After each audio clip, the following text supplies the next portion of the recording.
नमस्कार दोस्तों, स्वागत है आपका अपने YouTube चैनल में। हमारा टॉपिक होने वाला है एक और जीएस का प्रैक्टिस सेट, और ये प्रैक्टिस सेट हमारा हिस्ट्री का होने वाला है। हिस्ट्री की सीरीज चल रही है पूरी, जिसमें आपके प्राचीन भारत, मध्यकालीन भारत और आधुनिक भारत के जितने भी प्रीवियस ईयर में सब आए हुए क्वेश्चन है, सबको पढ़ रहे हैं पूरा विस्तार पूर्वक, उनसे बनने वाले सभी क्वेश्चनों को। ठीक है, तो शुरू कर लेते हैं अपने पहले क्वेश्चन के साथ। जो पहला क्वेश्चन दिया है, शिवाजी कब और कहां पैदा हुए, अर्थात शिवाजी का जन्म कहां हुआ था। तो शिवाजी का जो जन्म हुआ था 1627 शिवनेर में हुआ था, याद रखना। जबकि अगर पूछा जाए शिवाजी की मृत्यु कब हुई थी, तो शिवाजी की मृत्यु रायगढ़ में हुई थी। पूछा जाए कब हुई थी, तो 1680 रायगढ़ में शिवाजी की मृत्यु हुई थी। ठीक है, तो शिवाजी का जन्म कहां हुआ था, शिवनेर में, और मृत्यु कहां हुई थी, रायगढ़ में। कब, 1680 में। उसके बाद नेक्स्ट जो आपको याद रखना है कि शिवाजी ने मराठों का केंद्र क्या बनाया था। तो शिवाजी ने मराठों का केंद्र क्या बनाया था, केंद्र पूना था। जबकि सैन्य अड्डा पूछा जाए, सैन्य अड्डा पूछा जाए मराठों का सैन्य अड्डा तो कोलाब था। ठीक है, ये चीजें आपको याद रखनी। पूछा जाए शिवाजी का सैन्य अड्डा, कहना कोलाब, मराठों का केंद्र पूना, शिवाजी का जन्म शिवनेर में, और शिवाजी की मृत्यु रायगढ़ में हुई थी। ठीक, उसके बाद शिवाजी की जीवनी, शिवाजी की जीवनी, जीवनी का नाम है बखर। ये पूछा गया बखर किसकी जीवनी है, कहना शिवाजी की। ठीक है, किसके द्वारा लिखी गई है, तो सभासद नामक व्यक्ति द्वारा लिखी गई है शिवाजी की जीवनी। ठीक है, तो शिवाजी से महत्वपूर्ण क्वेश्चन। अब जिस तरह से हमारी सीरीज चल रही है, अब ये हिस्ट्री है या शिवाजी से क्वेश्चन है, तो हर एक प्रैक्टिस सेट में एक दो क्वेश्चन शिवाजी से आ जाएंगे, और टोटल शिवाजी का हमारा पूरा कॉन्सेप्ट कंप्लीट हो जाएगा। शिवाजी के गुरु कितने थे, ठीक है, तो शिवाजी के दो गुरु थे। पहला शिवाजी के राजनीतिक गुरु, इनके दादा कोणदेव, जबकि शिवाजी के आध्यात्मिक गुरु रामदास थे, जो हमारे कई प्रैक्टिस सेट में आ चुके हैं। ठीक है, टोटल हमारे प्रैक्टिस सेट आधार पर जो जीएस के प्रैक्टिस सेट होंगे लगभग 1000 होंगे, जिसमें पूरी हिस्ट्री हम कंप्लीट कर देंगे। ठीक है, अगला क्वेश्चन देखते हैं। नेक्स्ट दूसरा क्वेश्चन जो दिया गया है, ये भी मराठों से क्वेश्चन है। नानाजी साहिब के नाम से कौन प्रसिद्ध थे, या नाना साहब किसका नाम था। तो नाना साहब किसका नाम था, याद रखना, बालाजी बाजीराव का नाम क्या था, नाना साहब थे, जो कि 1761 में पानीपत के युद्ध में थे। ठीक है, तो पानीपत के युद्ध में मराठों का नेतृत्व किसके द्वारा किया गया था, बालाजी बाजीराव द्वारा। जबकि ईरान का शासक जो था आपका नादिर शाह, उसका सेनापति अहमद शाह अब्दाली, और मराठों के मध्य होता पानीपत का तृतीय युद्ध। कब, 1761 में। ठीक है, इसमें क्या होता है, मराठों की हार हो जाती है, बुरी तरह से हार जाते हैं, और उसके बाद दिल्ली पर अधिकार करने का सपना पानीपत के तृतीय युद्ध में मराठों का टूट जाता है। ठीक है, तो ये याद रखना कि नानाजी साहिब के नाम से कौन जाने जाते थे, बालाजी बाजीराव जाने जाते थे। उसके बाद नेक्स्ट अगला क्वेश्चन देखते हैं, क्वेश्चन नंबर 3।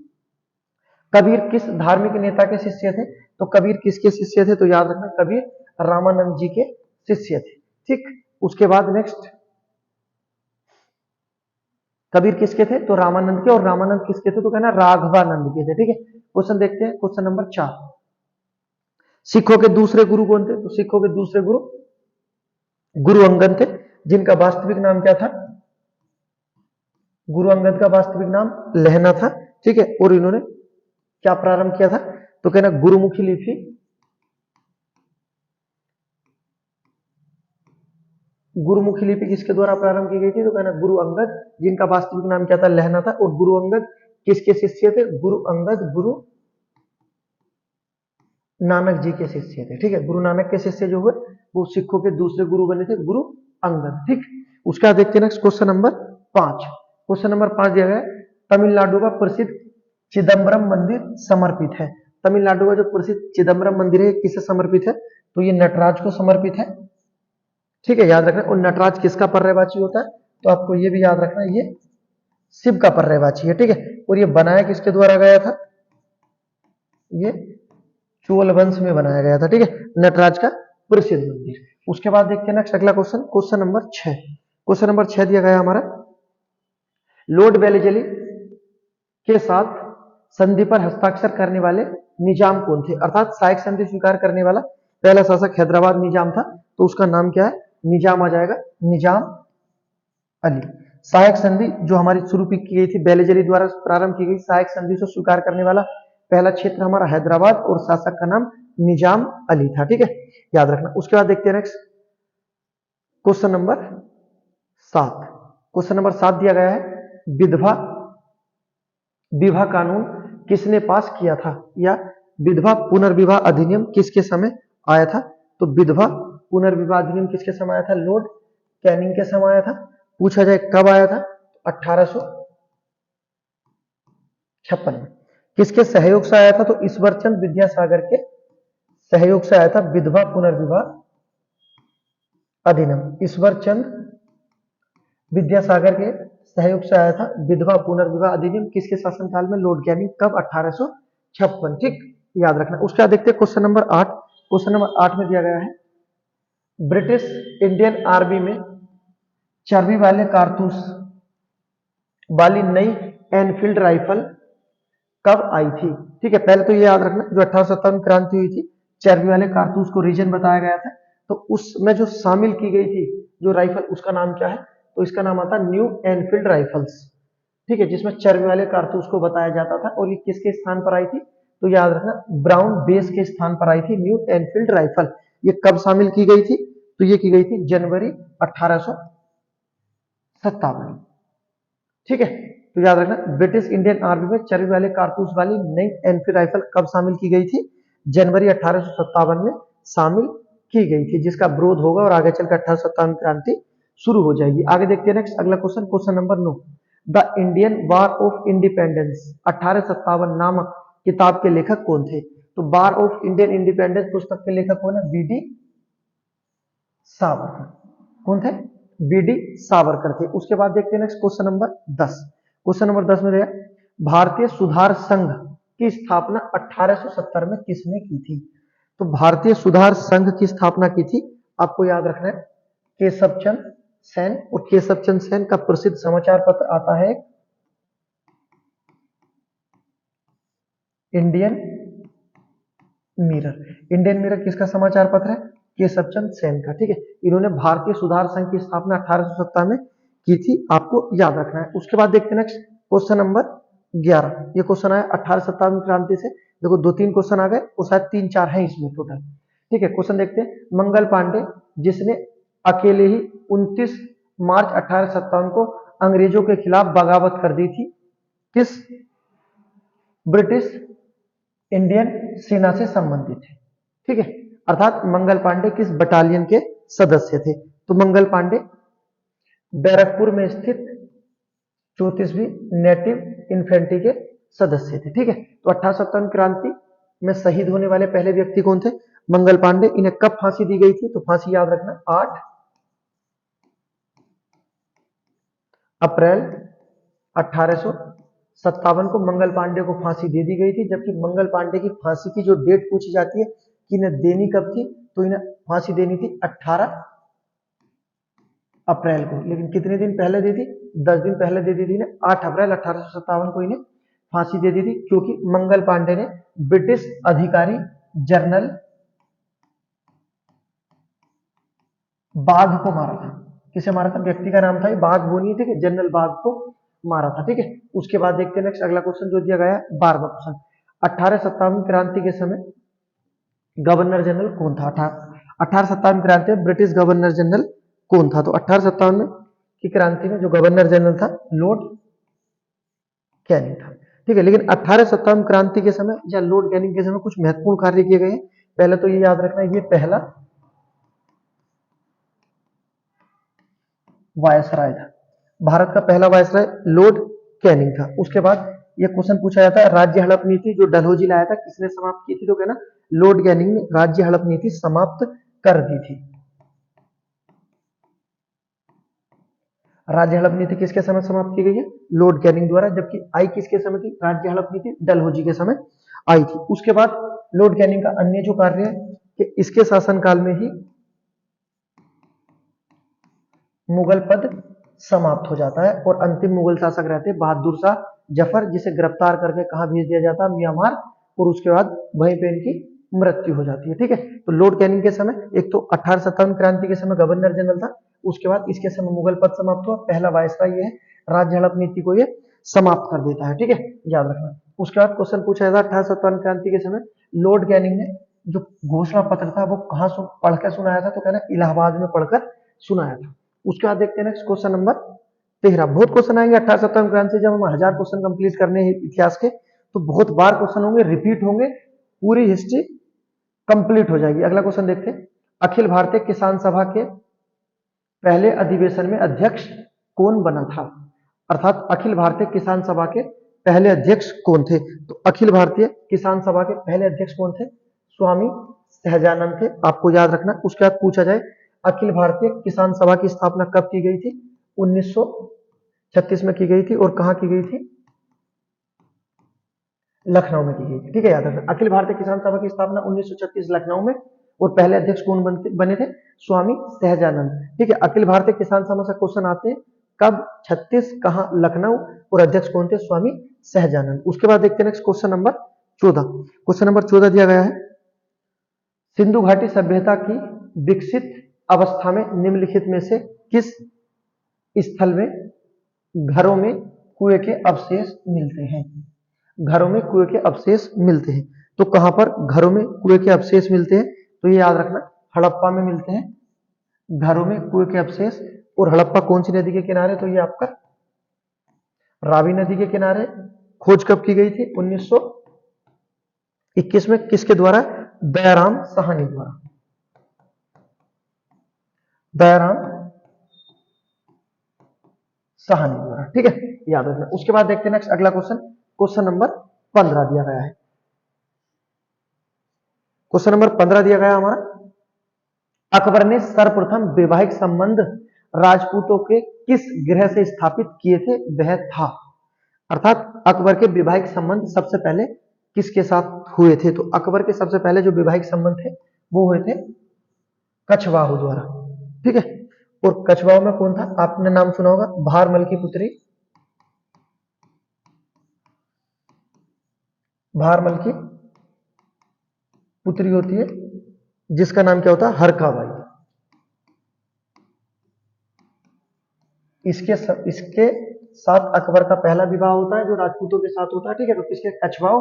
अगर राजा का नाम आए तो भारमल की, और पुत्री का नाम आए तो हरकाबाई था, ठीक है। हरकाबाई का जो उपनाम या जो उपाधि थी, तो याद रखो, मरियम उज जमानी के नाम से जाना जाता है।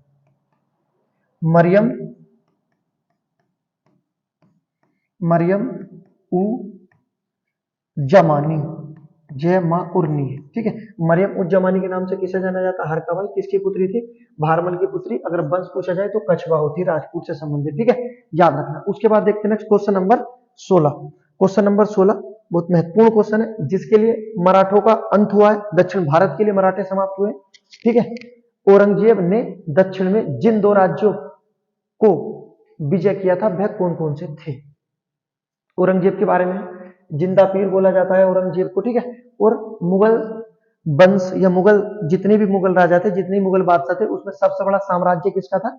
औरंगजेब का था, ठीक है। अकबर से बड़ा भी साम्राज्य था इसका, औरंगजेब का। क्यों? क्योंकि ये दक्षिण भारत के दो बड़े बड़े राज्यों को जीत लेता है, इसमें एक बीजापुर है और दूसरा गोलकुंडा। अगर पूछा जाए बीजापुर को कब जीता है, क्वेश्चन याद रखना, 1686 में बीजापुर को जीत लेता है, और 1687 में गोलकुंडा को जीत लेता है, ठीक है। तो दक्षिण भारत का सर्वाधिक क्षेत्र जीतने वाला कौन सा मुगल शासक है? कहना औरंगजेब, ठीक है। और ये भी याद रखना, एक कथन आता है कि किस मुगल शासक के लिए दक्षिण भारत कब्रिस्तान बना था, तो ये भी औरंगजेब है। ये जब दक्षिण भारत आ जाता तो कभी उत्तर भारत नहीं जा पाता और यहीं पर इसकी मृत्यु हो जाती है। तो दक्षिण भारत किस मुगल शासक के लिए कब्रिस्तान बना?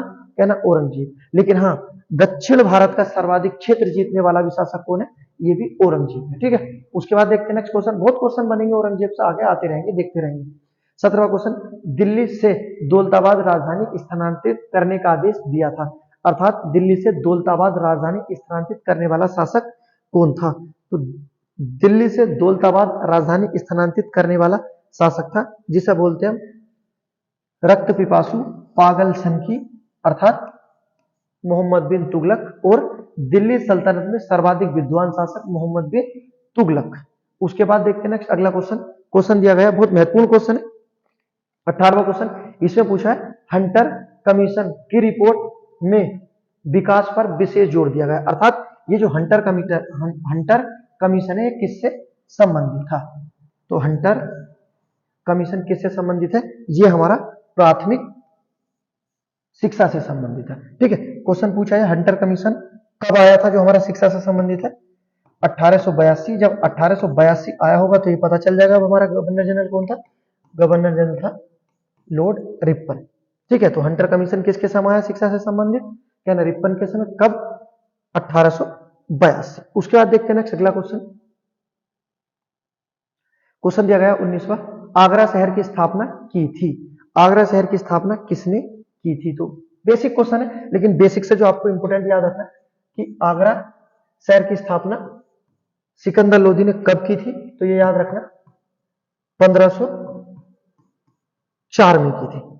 ठीक है, अगर पूछा जाए सिकंदर लोदी ने आगरा को कब राजधानी बनाया था तो याद रखना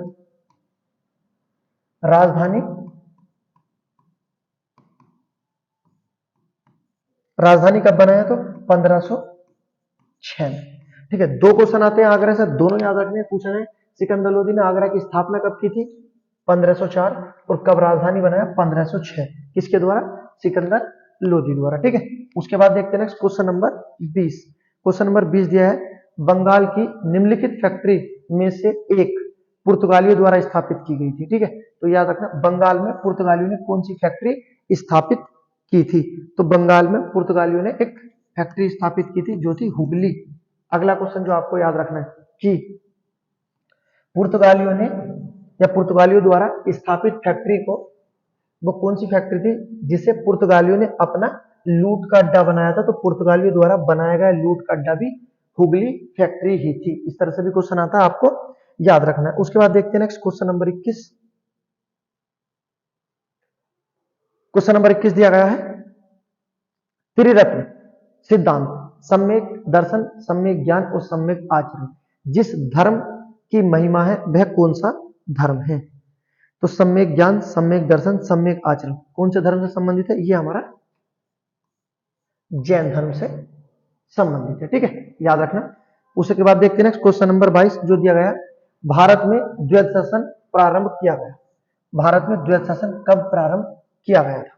दिया गया government of India act 1935, Morley Minto सुधार।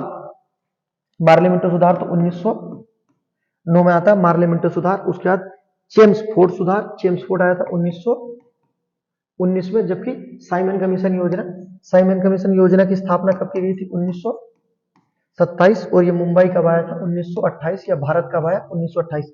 साइमन कमीशन की स्थापना 1927, ठीक है, लंदन में हुई थी। और भारत आगमन हुआ था 1928। अब इसमें क्वेश्चन क्या था?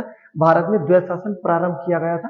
तो भारत में द्वैत शासन कब प्रारंभ किया गया था? याद रखना गवर्नमेंट ऑफ इंडियन एक्ट 1935। ठीक, याद रखना। उसके बाद देखते हैं नेक्स्ट अगला क्वेश्चन, क्वेश्चन नंबर 23।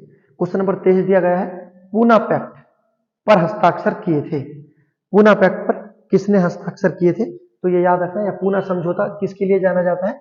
तो गांधी और अंबेडकर के लिए जाना जाता है पूना समझौता। ठीक है, बात कर लेते हैं पूना समझौता हुआ कब था?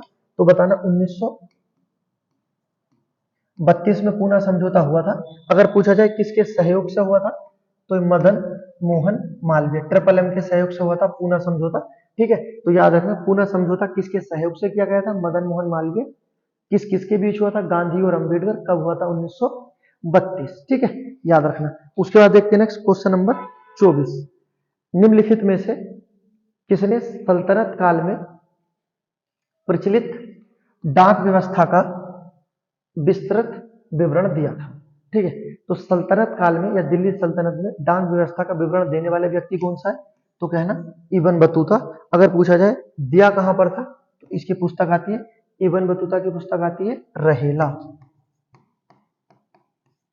इस पुस्तक में इसने डाक व्यवस्था का उल्लेख किया है। जबकि इब्न बतूता की अन्य पुस्तक भी आती है सफरनामा। ठीक है, तो रहेला और सफरनामा किसकी पुस्तक है? Ibn Battuta. किसके शासनकाल में आया था? मोहम्मद बिन तुगलक के शासनकाल में आया था। मोहम्मद बिन तुगलक ने इसे दिल्ली का काजी नियुक्त किया था। ठीक है, दिल्ली का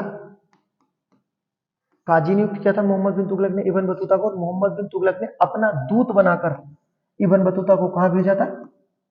चीन भेजा था, ठीक है, परंतु सिंधु नदी में बाढ़ आने के कारण ये वापस आ जाता है, ये चीन जा नहीं पाता, जबकि दूत बनाकर भेजा गया था ये मोहम्मद बिन तुगलक द्वारा, ठीक है, याद रखना। उसके बाद देखते हैं नेक्स्ट अगला question, question number 25। Question number 25 दिया गया है, गांधी जी ने अपना प्रथम सत्याग्रह आरंभ किया था। बहुत महत्वपूर्ण क्वेश्चन। देखो, गांधी जी ने अपना प्रथम सत्याग्रह कर दिया था अफ्रीका में प्रारंभ, लेकिन यह भारत में पूछा है। गांधी जी ने अपना प्रथम सत्याग्रह आरंभ किया था तुर्की पर ब्रिटिश आक्रमण के विरुद्ध, कोई मतलब ही नहीं बनता। भारत सरकार अध्ययन 1935 इससे पहले कर चुके थे। अगला दिया है मजदूरों को कम मजदूरी दिए जाने के विरोध में या रोलक एक्ट के विरोध में, ठीक है। अगर आप देख रहे होंगे तो चंपारण इसमें दे नहीं रखा, लेकिन इसी में आंसर है, तो याद रखना गांधी जी ने अपना प्रथम सत्याग्रह जो प्रारंभ किया था मजदूरों को कम मजदूरी दिए जाने के विरोध में किया था, ठीक है। लेकिन अगर यहाँ चंपारण होता तो वो भी आपका आंसर हो जाता, क्योंकि शुरुआत वहीं से होती है। गांधी जी का पहला सत्याग्रह चंपारण सत्याग्रह होता है, लेकिन वहां पर नहीं था, तो ये अपना आंसर हो जाएगा, ठीक है। चंपारण नहीं लिखा था। उसके बाद देखते हैं अगला क्वेश्चन, क्वेश्चन नंबर 26। निम्नलिखित में से किसने असहयोग आंदोलन के दौरान विदेशी कपड़ों के जलाए जाने पर निष्ठुर बर्बादी बताया था? यह कथन है असहयोगी आंदोलन के दौरान। असहयोगी आंदोलन भारत का पहला जन आंदोलन था, ठीक है। भारत का पहला जन आंदोलन कौन सा जिसमें जनता ने भाग लिया? क्या ना, असहयोगी आंदोलन। कब प्रारंभ किया गया था? तो यह प्रारंभ किया गया था 1 अगस्त 1920 को। बाल गंगाधर तिलक की मृत्यु से शुरू होता है कौन सा आंदोलन? असहयोगी आंदोलन। किसके द्वारा प्रारंभ किया गया था? तो इसका नेतृत्व करते हैं बापूजी। कौन करते हैं? गांधी जी इसका नेतृत्व करते हैं। असहयोगी आंदोलन का शुरू होता है बाल गंगाधर तिलक की मृत्यु पर, और गांधी जी कहते हैं विदेशी वस्तुओं का बहिष्कार करो, लेकिन जो हमारे रविन्द्रनाथ टैगोर होते हैं ये कहते हैं कि ये निष्ठुर बर्बादी है, क्योंकि ये जो कपड़े जला रहे हो, जो वस्त्र जला रहे हो, दुकानें जला रहे हो, किसकी है ये सब? ये हमारी ही है, ठीक है। तो याद रखना निम्नलिखित में किसने असहयोगी आंदोलन के दौरान विदेशी कपड़ों को जलाने को निष्ठुर बर्बादी कहा था? रविन्द्रनाथ टैगोर। जबकि इसका विरोध किसने किया था कि हाँ विदेशी वस्तुओं को जला दो? गांधी जी ने कहा था, ठीक है। तो दोनों चीजें याद रखनी है, किसने बर्बादी का? रविन्द्रनाथ टैगोर ने। जबकि अनुमति किसने दी थी? गांधी जी ने अनुमति दी थी। उसके बाद देखते हैं नेक्स्ट अगला क्वेश्चन, क्वेश्चन नंबर 27 दिया गया है, शिवाजी मुगलों की कैद से भागने में, इसमें क्या देखा? शिवाजी मुगलों की कैद से भागने के समय कौन से नगर में कैद थे? अर्थात औरंगजेब ने शिवाजी को किस नगर में कैद किया था? तो आगरा में कैद किया था। आगरा का एक भवन आता है, उसका नाम याद रखना, जयपुर भवन, ठीक है। औरंगजेब ने शिवाजी को किस किले में बंद किया था? तो कहना जयपुर भवन में। कहां पर था ये? आगरा। अगर पूछा जाए कब, तो 1666, ठीक है। सारे स्थान पूछे जाते हैं कि औरंगजेब ने शिवाजी को कब कैद किया था? 1666। कहाँ कैद करके रखा था? कहना आगरा में। एग्जैक्ट जगह है तो आगरा के जयपुर भवन में। उसके बाद ये शिवाजी यहीं से फरार हो जाते हैं। उसके बाद देखते हैं next question number 28। Question number 28 दिया गया है, बक्सर के युद्ध के समय दिल्ली का शासक कौन था? ठीक है, बक्सर के युद्ध के समय दिल्ली का शासक कौन था? पहले तो ये याद रखना कि बक्सर का युद्ध कब हुआ था। तो बक्सर का बहुत महत्वपूर्ण युद्ध है। कब किया गया था ये? 1764 में। कब हुआ? 1764 में बक्सर का युद्ध हुआ था। और इस समय दिल्ली का शासक कौन था? तो इस समय दिल्ली का शासक था शाह आलम द्वितीय। ठीक है, बक्सर कहां पड़ता है? तो बताना, बक्सर बिहार में पड़ता है। कब हुआ था युद्ध? तो 1764 में। उस समय दिल्ली का नवाब कौन था? शाह आलम द्वितीय थे। अगर बात कर लेते उस समय बंगाल का कौन था, तो बंगाल का नवाब कौन था उस समय? बंगाल का नवाब था मीर कासिम। बंगाल का नवाब कौन था? मीर कासिम। ठीक है, जबकि दिल्ली का नवाब कौन था? तो कहना शाह आलम द्वितीय। अगर पूछा जाए अवध का नवाब कौन था, तो अवध का नवाब होता सुजाऊ दौला। सुजाऊ दौला ये कहां का नवाब होता है? अवध का होता है। हमारी बक्सर के युद्ध में तीन शक्ति बड़ी बड़ी, जैसे अवध के नवाब सुजाऊ दौला, ठीक है, मुगल शासक शाह आलम द्वितीय और बंगाल के नवाब मीर कासिम, ये तीनों एक साथ संगठित होकर लड़ते हैं अंग्रेजों के खिलाफ। और अंग्रेजों का नेतृत्व कौन करता है? मुनरो। और बाद में जीत किसकी होती है? अंग्रेजों की जीत हो जाती है, अर्थात मुनरो की जीत हो जाती है बक्सर के युद्ध में। और बक्सर का युद्ध इतना निर्णायक युद्ध था कि बक्सर के युद्ध के बाद अंग्रेजों को भारत में फिर कोई टक्कर नहीं दे पाया, अर्थात अंग्रेजों के दृष्टिकोण से सबसे निर्णायक युद्ध कौन सा बताया जाता है? तो अंग्रेजों के दृष्टिकोण से भारत में सबसे निर्णायक युद्ध आता है बक्सर का युद्ध, क्योंकि इसके बाद ही अंग्रेजों का वर्चस्व भारत में प्रारंभ हो जाता है। ठीक है, याद रखना। अगला क्वेश्चन देखते हैं। नेक्स्ट क्वेश्चन नंबर 29 दिया गया है। क्वेश्चन नंबर 29 है, सिंधु घाटी सभ्यता की खोज निकालने में जिन दो भारतीयों का नाम जुड़ा वे दो व्यक्ति कौन कौन हैं? रिपीट क्वेश्चन है, कई बार आ चुका है। राखलदास बनर्जी और दयाराम साहनी व्यक्ति थे। उसके बाद देखते हैं अगला क्वेश्चन। क्वेश्चन दिया गया है क्वेश्चन नंबर 30, मुगल प्रशासन में महोत्सव था। मुगल प्रशासन में महोत्सव क्या था? तो याद रखना, मुगल प्रशासन में महोत्सव लोक आचरण अधिकारी था। तो महोत्सव किसे कहते हैं? लोक आचरण के अधिकारी को क्या कहते थे? महोत्सव कहते थे। ठीक है, जबकि सेना के अधिकारी को क्या कहते हैं, या सेना के अध्यक्ष को क्या कहते थे? इसे कहते थे मीर बख्शी। मुगल काल में मीर बख्शी कौन होता था? कहना सेना का अधिकारी होता था। ठीक है, जबकि वित्त विभाग का अधिकारी कौन होता था? अगर पूछा है मुगल काल में वित्त विभाग का अधिकारी, तो वित्त विभाग का होता था वजीर। कौन था? तो याद रखना, वजीर होता था वित्त विभाग का अधिकारी, सेना का अधिकारी होता था मीर बख्शी, और महोत्सव क्या होता था? लोक आचरण का अधिकारी होता था। ठीक है, याद रखना। उसके बाद देखते हैं नेक्स्ट अगला question, question number 31। Question number 31 दिया गया हमारा, राजाराम मोहन राय द्वारा ब्रह्म समाज की स्थापना कब की गई थी? तो राजाराम मोहन द्वारा ब्रह्म समाज की स्थापना 1828 ईस्वी में की गई थी। ठीक है, राजाराम मोहन राय को भविष्य और अतीत के मध्य की कड़ी बोला जाता था। ठीक है, क्या बोला जाता है? भविष्य और अतीत के मध्य की कड़ी बोला जाता है राजाराम मोहन राय को। ठीक है, इनके बारे में याद रखना। इससे अलग राजाराम मोहन राय आधुनिक व्यक्ति बोला जाता है राजाराम मोहन राय को, और अन्य बोला जाता है कि भारत का प्रथम व्यक्ति किसे बोला जाता है? तो भारत का प्रथम व्यक्ति राजाराम मोहन राय को ही बोला जाता है। ठीक है, याद रखना। ब्रह्म समाज, आत्मीय सभा, वेदांत कॉलेज सब किसकी रचना है? राजाराम मोहन राय की ही संस्थाएं थी सब। ठीक है, अगला देखते हैं नेक्स्ट अगला क्वेश्चन 32वां, अनुशीलन समिति थी, क्या थी? एक नारी उत्थान प्रगति, या विधवा उसका मजदूरों के कल्याण के लिए, या एक क्रांतिकारी संगठन? तो अनुशीलन समिति क्या थी? एक क्रांतिकारी संगठन था। ठीक है, जिसका उद्देश्य था खून का बदला खून। अनुशीलन समिति, ठीक है, किसके द्वारा प्रारंभ की गई थी? तो व्यक्ति का नाम याद रखना, बरिंद कुमार घोष द्वारा। अनुशीलन समिति किसके द्वारा बनाई गई थी? बरिंद कुमार घोष। इसका मुख्य उद्देश्य क्या था? एक क्रांतिकारी संगठन था। ठीक है, और खून का बदला खून इसका मेन उद्देश्य था। अगला क्वेश्चन देखते हैं नेक्स्ट, महात्मा बुद्ध ने अपना पहला धर्म चक्र परिवर्तन किस स्थान पर दिया था? महात्मा बुद्ध ने अपना पहला उपदेश किस स्थान पर दिया था? तो महात्मा बुद्ध ने अपना पहला उपदेश दिया था सारनाथ में। पहला उपदेश कहां दिया? सारनाथ में। अगर पूछा था सर्वाधिक उपदेश कहां दिए थे?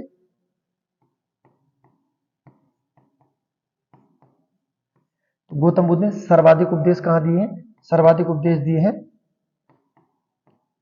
श्रावस्ती में। ठीक है, दोनों क्वेश्चन याद रखने। गौतम बुद्ध का पहला उपदेश सारनाथ में, सर्वाधिक उपदेश श्रावस्ती में। ठीक है, याद रखना। उसके बाद नेक्स्ट अगला क्वेश्चन देखते हैं, जन्म कहां हुआ था? तो नेपाल लुम्बिनी में जन्म हुआ था। उसके बाद देखते हैं नेक्स्ट अगला क्वेश्चन, क्वेश्चन नंबर 34। इसमें दिया गया है, नंद वंश के पश्चात मगध पर किस वंश ने शासन किया था? नंद वंश के पश्चात मगध पर किस राजवंश ने शासन किया था? तो मगध के बाद जो वंश आता है, ये आता है आपका मौर्य, क्योंकि नंद वंश का जो संस्थापक होता है महापद्म नंद होता है। नंद वंश का संस्थापक महापद्म नंद होता है, और नंद वंश का अंतिम शासक होता है घनानंद, जिसे चंद्रगुप्त मौर्य मार देता है और नया वंश बनाता है मौर्य वंश। ठीक है, तो नंद वंश के बाद कौन सा वंश आता है? मौर्य वंश। नंद वंश का अंतिम शासक याद रखना घनानंद। ठीक है, जिसके समय सिकंदर का आक्रमण होता है, उसका नंद वंश का पहला शासक महापद्म नंद। उसके बाद अगर पूछा है नंद वंश की राजधानी, तो पाटलिपुत्र इनकी राजधानी थी। राजधानी क्या थी? पाटलिपुत्र याद रखना। ठीक, उसके बाद नंद वंश के पश्चात कौन सा वंश आता है? मौर्य, और संस्थापक होता है चंद्रगुप्त मौर्य। ठीक है, याद रखना। उसके बाद देखते हैं नेक्स्ट अगला क्वेश्चन। क्वेश्चन दिया गया 35, ये मौर्य काल से। मौर्य काल में शिक्षा का सर्वाधिक प्रसिद्ध केंद्र कौन सा था, या मौर्य काल में शिक्षा का प्रसिद्ध केंद्र कौन सा था? तो कहना तक्षशिला था। ठीक है, मौर्य काल में शिक्षा का सबसे प्रसिद्ध केंद्र तक्षशिला था। और तक्षशिला पूछा जाता है कौन सी नदी के संगम पर है, तो बताना ये झेलम और सिंधु नदी के संगम पर है। तक्षशिला कहाँ है? झेलम और सिंधु नदी के संगम पर है। वर्तमान में पाकिस्तान में, पाकिस्तान के रावलपिंडी में आता है। ठीक है, जो चंद्रगुप्त मौर्य था वो यहाँ का स्टूडेंट था, और जो चाणक्य थे वो यहाँ के अध्यापक थे। ठीक है, विश्व की सबसे प्राचीन यूनिवर्सिटी आती है तक्षशिला यूनिवर्सिटी। ठीक है, वर्तमान में खत्म है, अब यहाँ पर कोई कार्य नहीं होता। ठीक है, जबकि भारत की प्रथम यूनिवर्सिटी आती है नालंदा। अब इसमें देख लेते हैं जो दिया गया है नालंदा। अगर पूछा जाए, देखो ये क्वेश्चन क्या था हमारा, मौर्य काल में शिक्षा का प्रसिद्ध केंद्र क्या था, हमने बता दिया तक्षशिला। उसके बाद अगर क्वेश्चन होता गुप्त काल में शिक्षा का केंद्र क्या था, तो कहना नालंदा। ठीक है, गुप्त काल में शिक्षा का सबसे बड़ा केंद्र नालंदा, और मौर्य काल में सबसे बड़ा तक्षशिला। ठीक है, दोनों याद रखने। उसके बाद देखते हैं क्वेश्चन नंबर 36। क्वेश्चन नंबर 36 दिया गया है, देवबंद के उस विद्वान का नाम बताइए जिसने स्वतंत्रता आंदोलन में महत्वपूर्ण भूमिका निभाई थी। बहुत अच्छा क्वेश्चन है। देवबंद जो सहारनपुर में है, ठीक है, देवबंद के उस विद्वान का नाम बताइए जिसने स्वतंत्रता आंदोलन में महत्वपूर्ण भूमिका निभाई थी। तो उन व्यक्ति का नाम है अबुल कलाम आजाद। ठीक है, अबुल कलाम आजाद की जो महत्वपूर्ण उपलब्धियां हैं याद रखना कि ये कांग्रेस के सबसे युवा अध्यक्ष थे। कांग्रेस के सबसे युवा अध्यक्ष मौलाना अबुल कलाम आजाद। ठीक है, उसके बाद कांग्रेस में सबसे लंबा कार्यकाल किसका रहा अध्यक्ष पद पर, तो अबुल कलाम आजाद का। ये 1940 से लेकर 1946 तक कांग्रेस के अध्यक्ष पद पर रहे थे, अर्थात सबसे अधिक समय तक, आजादी से पहले सबसे अधिक समय तक कांग्रेस के अध्यक्ष पद पर रहे हैं। तो कोई व्यक्ति, उनका नाम है अबुल कलाम आजाद। ये सबसे युवा अध्यक्ष भी थे। ठीक है, याद रखना। अन्य जो इनकी उपलब्धि है, इनकी कुछ पुस्तकें आती है, जैसी गुब्बारे खातिर, गुब्बारे खातिर किसकी रचना है, अबुल कलाम आजाद। उसके बाद एक और आती है अल हिलाल, ये हमारे एग्जाम में पूछी गई थी, अभी कुछ समय पहले आई थी। अल हिलाल किसकी रचना है, कहना अबुल कलाम आजाद। गुब्बारे खातिर अबुल कलाम आजाद। सबसे युवा अध्यक्ष अबुल कलाम आजाद। कहां पढ़े हुए थे, कहना सहारनपुर के देवबंद से पढ़े हुए थे। अगला क्वेश्चन देखते हैं, अमृत बाजार पत्रिका। अमृत बाजार पत्रिका किसकी है, तो अमृत बाजार पत्रिका है शिशिर कुमार घोष की। ऑप्शन नंबर डी हमारा आंसर हो जाएगा। उसके बाद देखते हैं नेक्स्ट अगला question, question number 38। Question number 38 है, अंग्रेजी शासनकाल में भारत का कौन सा क्षेत्र अफीम के लिए प्रसिद्ध था। रिपीट क्वेश्चन है, अफीम के लिए कौन सा क्षेत्र था, तो कहना बिहार था। बिहार अफीम के लिए प्रसिद्ध था। उसके बाद देखते हैं next question number 40। Question number 40 दिया गया है, निष्क्रिय विरोध के सिद्धांत का प्रतिपादन किसने किया। बहुत महत्वपूर्ण है, ये आपको याद रखना। निष्क्रिय विरोध के सिद्धांत का प्रतिपादन किसने किया, तो ये बहुत प्रसिद्ध व्यक्ति थे, अरविंद घोष। किसने किया था, अरविंद घोष ने किया था। ठीक है, याद रखना। उसके बाद अन्य चीजों में जो आपको याद रखना है कि अरविंद घोष का एक कथन आता है, बहुत प्रसिद्ध कथन है, ठीक है, कि कांग्रेस टीबी रोग से मरने वाली है। ये क्वेश्चन पूछा जाता है, किसने कहा था कि कांग्रेस टीबी रोग से मरने वाली है, तो कहना अरविंद घोष ने कहा था। ठीक है, उसके बाद नेक्स्ट, अरविंद घोष किस केस से संबंधित है, तो ये कहना ये अलीनगर केस से संबंधित है। ठीक है, उसके बाद कहां चले गए ये, बाद में पांडिचेरी चले जाते हैं, वहीं पर अपना आश्रम बनाते हैं, ओरेविल आश्रम। किससे संबंधित है, अरविंद घोष से ही संबंधित है। ठीक है, उसके बाद देखते हैं नेक्स्ट अगला क्वेश्चन, इनसे भी रिपीट हुआ है क्वेश्चन, इससे पहले भी बात हो चुकी है अरविंद घोष की। अगला क्वेश्चन देखते हैं नेक्स्ट हमारा क्वेश्चन नंबर 41।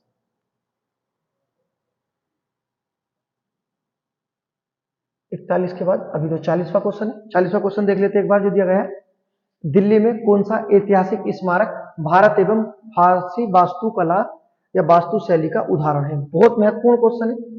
ऐसी कौन सी इमारत थी जो भारतीय और फारसी वास्तुकला के अंतर्गत आती है। ठीक है, तो याद रखना, भारतीय और फारसी वास्तु शैली में निर्मित क्या है, हुमायूं का मकबरा है। ठीक है, हुमायूं का मकबरा किसके द्वारा बनाया गया, तो ये बनाया गया था हमीदा बानो बेगम द्वारा। किसके द्वारा? हमीदा बानो बेगम द्वारा। उसके बाद आपको क्या याद रखना है कि मुगल काल में सबसे बड़ा मकबरा किसका है? तो मुगल काल में सबसे बड़ा मकबरा हुमायूं का मकबरा है। ठीक है, किसके मकबरे को मुगल काल का कब्रिस्तान बोला जाता है? तो हुमायूं के मकबरे को मुगल काल का कब्रिस्तान बोला जाता है, क्योंकि सर्वाधिक मुगल शासक यहीं पर दफनाए गए हैं। ठीक, याद रखना हुमायूं के मकबरे से जो क्वेश्चन बनते हैं। उसके बाद नेक्स्ट, ये एकमात्र मकबरा है जो यूनेस्को की सूची में भी शामिल है। ठीक है, कि किस सुल्तान का मकबरा यूनेस्को की सूची में शामिल है? तो हुमायूं का मकबरा यूनेस्को की सूची में भी शामिल है। जबकि कुतुब मीनार के बारे में आपको जो बिल्कुल जानकारी याद रखनी है कि कुतुब मीनार का वास्तविक नाम क्या है? तो कुतुब मीनार का वास्तविक नाम विष्णु स्तंभ। ठीक है, कुतुब मीनार का वास्तविक नाम विष्णु स्तंभ है। कुतुब मीनार किसके द्वारा बनाई गई थी? तो कुतुबुद्दीन ऐबक। जबकि कार्य पूरा किसके द्वारा किया गया था? इल्तुतमिश द्वारा किया गया था। ठीक है, कहां पर है? दिल्ली में मेहरौली में स्थित है। उसके बाद जो दिया गया है, लोधी का मकबरा कहाँ स्थित है? तो कहना लोधी मकबरा दिल्ली में स्थित है। और किसके द्वारा बनाया गया था? तो सिकंदर लोधी द्वारा। किसके द्वारा? सिकंदर लोधी द्वारा बनवाया गया था। उसके बाद नेक्स्ट बात कर लेते हैं लाल किला। लाल किले की जो महत्वपूर्ण चीज है आपको याद रखना है, किसके द्वारा बनाया गया था? तो ये शाहजहां द्वारा बनाया गया था। अब जो आपको याद रखना है कि लाल किले का वास्तविक नाम क्या है? तो लाल किले का वास्तविक नाम है किला ए मुबारक। किला ए मुबारक किसका नाम है? तो कहना लाल किले का वास्तविक नाम किला ए मुबारक है। जबकि कुतुब मीनार का वास्तविक नाम विष्णु स्तंभ है। ठीक है, याद रखना। उसके बाद देखते हैं नेक्स्ट क्वेश्चन, क्वेश्चन नंबर 41 जो दिया गया है। क्वेश्चन नंबर 41 दिया गया है, किस हड़प्पा सांस्कृतिक स्थल में खुदाई में घोड़ों की अस्थियां प्राप्त हुई हैं? तो हड़प्पा का वो स्थल जहां से घोड़ों के अवशेष मिलते हैं, तो ये मिलते हैं आपके सर कोटला से। और ये कहां स्थित है? ये गुजरात के कच्छ में स्थित है। ठीक है, याद रखना। उसके बाद देखते हैं next question, question number 42, Dandi march कहां से प्रारंभ हुआ था? तो दांडी यात्रा जो प्रारंभ हुई थी अहमदाबाद के निकट साबरमती आश्रम से हुई है। ठीक है, तो याद रखना दांडी यात्रा कहां से प्रारंभ हुई थी? तो ये हुई थी दांडी, तो सॉरी साबरमती से प्रारंभ हुई थी। उसके बाद दांडी यात्रा पूछा जाता कितने दिन की यात्रा थी? तो बताना 24 दिन की यात्रा थी। कितने किलोमीटर की थी? 384 दिन भी आते हैं। ठीक है, सॉरी किलोमीटर की थी। कितने किलोमीटर की थी? 385 किलोमीटर की थी। कितने दिन की थी? 24 दिन की थी। कहां से प्रारंभ हुई थी? साबरमती से। ठीक है, कितने सहयोगी के साथ शुरू हुई थी? तो ये हुई थी आपकी 78 सहयोगी के साथ प्रारंभ हुई थी। और दांडी जाकर नमक कानून तोड़ा गया और नया आंदोलन चलाया गया, सविनय अवज्ञा आंदोलन। तो सविनय अवज्ञा आंदोलन किससे शुरू हुआ था? तो कहना दांडी मार्च कहां से प्रारंभ हुआ था? तो कहना साबरमती से। किसके द्वारा? तो गांधी जी इसका नेतृत्व कर रहे थे। ठीक है, उसके बाद देखते हैं नेक्स्ट अगला क्वेश्चन, जो नेक्स्ट क्वेश्चन दिया गया हमारा, किस वंश के शासकों ने क्षत्रप प्रणाली का प्रयोग किया था या क्षत्रप की उपाधि धारण की थी? ये उपाधि है, बहुत महत्वपूर्ण उपाधि हमारे एग्जाम में पूछी गई है। क्षत्रप की उपाधि किसने धारण की थी? तो कहना क्षत्रप की उपाधि शक शासकों ने धारण की थी। और शक भारत में किस दर्रे से आए थे? शक भारत में बोलन दर्रे से आए थे। ठीक है, अन्य शकों के नाम है, जो शकों को हम जानते हैं, शकों को हम सिथियन के नाम से जानते हैं। क्या कहते हैं शक शासकों को? शकों को सिथियन बोला जाता है। अन्य नाम इसका इंडो सिथियन भी नहीं बोला जाता है, इंडो सीथियन। ठीक है, सिथियन और इंडो सिथियन किसे बोला जाता है? शकों को बोला जाता है। ठीक है, शकों ने कौन सी उपाधि धारण की थी? क्षत्रप की उपाधि धारण की थी। कौन से दर्रे से आए थे भारत? बोलन दर्रे से भारत आए थे। उसके बाद देखते हैं क्वेश्चन नंबर 44 जो दिया गया है, किसने महात्मा गांधी को भारतीय फकीर कहा था? तो किसके द्वारा भारतीय फकीर कहा गया है? तो याद रखना ये बोला था विंस्टन चर्चिल ने। ठीक है, जबकि होता अधनंगा फकीर और एक देशद्रोही फकीर, दो व्यक्ति की उपाधि आती है, दो उपाधि आती है, एक तो अधनंगा फकीर और एक देशद्रोही फकीर। अगर बात कर लेते देशद्रोही फकीर, ठीक है, या भारतीय फकीर, तो विंस्टन चर्चिल हो जाएगा। अगर बात कर लेते अधनंगा फकीर, तो कहा था फ्रैंक मोरिस ने। किसने कहा था? अधनंगा फकीर गांधी जी को फ्रैंक मोरिस ने कहा था। उसके बाद देखते हैं नेक्स्ट अगला question, question number 45। Question number 45 दिया गया है, बोधित्व का धर्म कहते हैं, या बोधित्व का धर्म किसे कहा जाता है, याद रखना। तो ये बोला जाता है आपका महायान को। ठीक है, बौद्ध धर्म की जो महायान शाखा किससे संबंधित है, बोधित्व से संबंधित है, याद रखना। ठीक है, और ये महायान शाखा का उदय कब हुआ था, तो ये याद रखना पहली शताब्दी में। ठीक है, हीनयान महायान कब विभाजित हुए थे, पहली शताब्दी में, याद रखना। ठीक है, किससे संबंधित है, बोधित्व से संबंधित है। उसके बाद देखते हैं नेक्स्ट क्वेश्चन नंबर 46। किस कुषाण शासक ने सर्वाधिक स्वर्ण मुद्राएं जारी की थी, किस कुषाण शासक ने सर्वाधिक स्वर्ण मुद्राएं जारी की थी। अब देखो क्वेश्चन है, क्वेश्चन समझना, अगर है सर्वाधिक जैसे लिखा हुआ सर्वाधिक, तो हो जाएगा कनिष्क। सर्वाधिक किसने की थी, कनिष्क। उसके बाद अगर होता देखो सिर्फ स्वर्ण मुद्रा के, सबसे पहले किस कुषाण शासक ने स्वर्ण मुद्रा चलाई थी, तो हो जाता भीमखंड। दोनों क्वेश्चन का अंतर देख लो। ठीक है, किसने सर्वप्रथम, कुषाण शासक ने सर्वप्रथम स्वर्ण मुद्रा चलाई, भीमखंड। किसने सर्वाधिक चलाई, तो कहना कनिष्क। ठीक है, दोनों हैं आपको याद रखने। उसके बाद नेक्स्ट, कनिष्क या कुषाणों के शासनकाल में कौन सी शैली का जन्म हुआ था, तो बताना।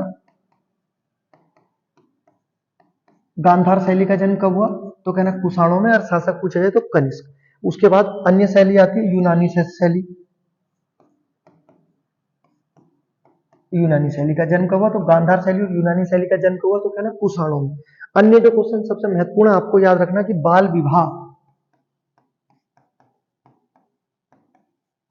बाल विवाह का जो उल्लेख मिलता है, कहां मिलता है पहले, तो कहना कुषाणों में देखने को मिलता है। ठीक है, याद रखना। कनिष्क जिसे किस नाम से जाना जाता है, इसे द्वितीय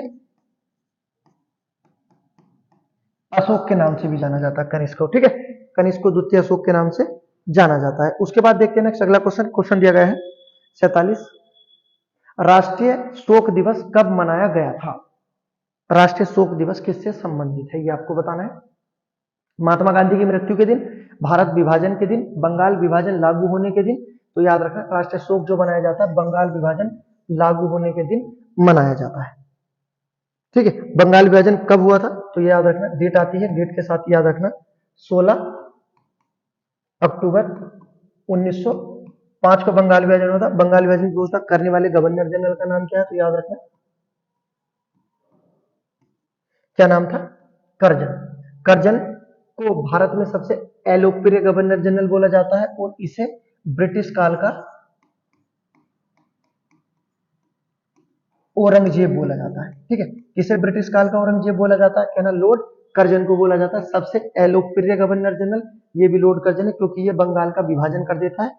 ठीक है, और बंगाल विभाजन कब से लागू हो जाता है, कहना 16 अक्टूबर से लागू हो जाता है। ठीक है, याद रखना। उसके बाद जो अन्य चीज याद रखनी की, बंगाल विभाजन का प्रस्ताव, बंगाल विभाजन का प्रस्ताव ब्रिटिश संसद में कब रखा गया था, तो बंगाल विभाजन का प्रस्ताव ब्रिटिश संसद में 1903 में रखा गया था। ठीक है, चीजें याद रखना। उसके बाद देखते हैं नेक्स्ट अगला question, question number 48। Question number 48 दिया गया है, history of the Indian unity नामक पुस्तक निम्नलिखित में से किसने लिखी है। History of the Indian unity नामक पुस्तक लिखी गई है जी मेल्सन द्वारा। ठीक है, याद रखना। उसके बाद देखते हैं नेक्स्ट अगला question, question number 49। Question number 49 दिया गया हमारा, भारतीय इतिहास में हिजरी सन निम्नलिखित में से किससे संबंधित है, अर्थात जो हिजरी संवत है वो किससे संबंधित है या कब से मनाया जाता है। मुस्लिम संवत, हिजरी संवत कब से प्रारंभ होता है, यह इसमें पूछा गया है। कब प्रारंभ हुआ था, 622 ईस्वी में प्रारंभ होता है मुस्लिम संवत, हिजरी संवत। लेकिन कब से प्रारंभ हुआ है, पहला दिया गया है हजरत मोहम्मद की मृत्यु से, हजरत मोहम्मद के जन्म से, हजरत मोहम्मद के मक्का से मदीना पलायन से, या हजरत मोहम्मद का प्रथम उपदेश से। तो हिजरी संवत जो मुस्लिम संवत है मनाया जाता है, याद रखना ऑप्शन नंबर सी हमारा हो जाएगा, हजरत मोहम्मद का मक्का से मदीना पलायन से। ठीक है, उसके बाद एक और संवत आता है जो लगता है मुस्लिम संवत है, जबकि वो मुस्लिम संवत नहीं है। मैं बता देता हूं, अकबर प्रारंभ करता है 1583 में, एक संवत होता है जिसे बोलते हैं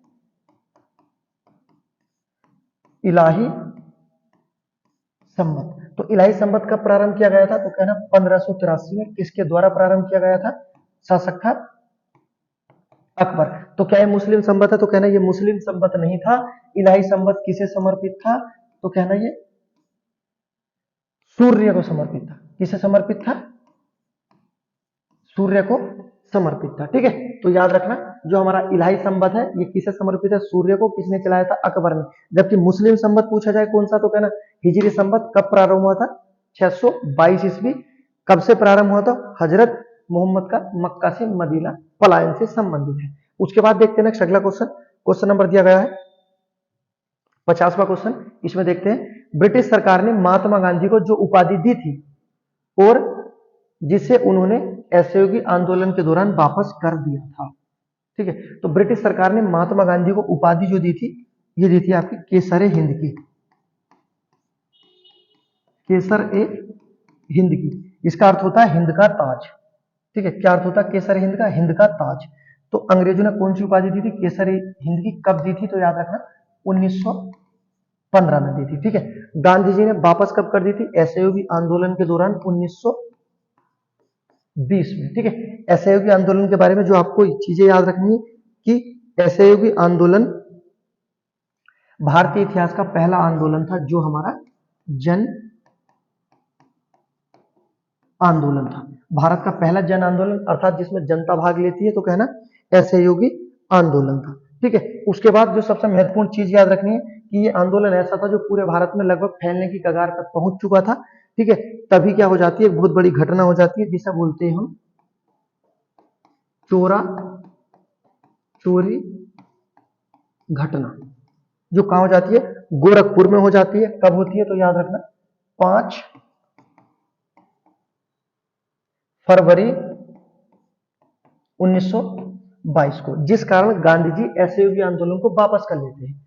तो गांधी जी असहयोगी आंदोलन जो प्रारंभ करते हैं 1 अक्टूबर 1920 को, वो किस कारण वापस होता है, तो कहना गोरखपुर में चोरा चोरी घटना के कारण जो 5 फरवरी 1922 को हुई थी, इसमें गांधी जी असहयोगी आंदोलन वापस कर लेते हैं क्योंकि इसमें 22 पुलिस वाले मारे जाते हैं। ठीक है, जो घटना कहां हुई थी, गोरखपुर में। अगर पूछा है कौन सी नदी के किनारे हुई थी चोरा चोरी घटना, तो कहना राप्ती नदी के किनारे हुई थी। ताप्ती नहीं है, ये राप्ती नदी है। ठीक है, याद रखना। उसके बाद ये हमारे 50 क्वेश्चन हो गए। उसके बाद देखते हैं नेक्स्ट, आपसे गिव अवे पूछते हैं। जो गिव अवे है आपके लिए, गिव अवे बहुत महत्वपूर्ण है। ठीक है, आपको बताना है कि पाकिस्तान प्रस्ताव की रूपरेखा किसने रखी थी या किसने बनाई थी।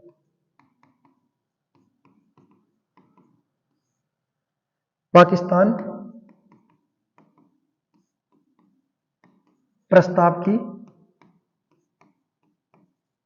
रूपरेखा किसने तैयार की थी, ये बताना। पहला क्वेश्चन तो आपका गिव अवे है कि पाकिस्तान प्रस्ताव की रूपरेखा किसने तैयार की थी। दूसरा क्वेश्चन जो आपको बताना है कि पाकिस्तान की मांग का प्रस्ताव किसके द्वारा रखा गया था। यहीं से लिख देते हैं, पाकिस्तान की मांग का प्रस्ताव किसने रखा था। 2 क्वेश्चन है। ठीक है, उसके बाद नेक्स्ट पाकिस्तान की मांग, तीसरा क्वेश्चन, पाकिस्तान की मांग पहली बार कब की गई और कहां की गई। ठीक है, तो हमारे पाकिस्तान से संबंधित है जो पाकिस्तान की मांग से, पाकिस्तान की मांग कब और कहां। ठीक है, किसने मांग का प्रस्ताव रखा था और किसने रूपरेखा बनाई थी, ये आपको गिव अवे में बताना है। गिव अवे के लिए आपको 100 रुपीज दिए जाएंगे जो सबसे पहले कमेंट में बताएगा। ठीक है, उसके बाद मिलते हैं नेक्स्ट अगले वीडियो।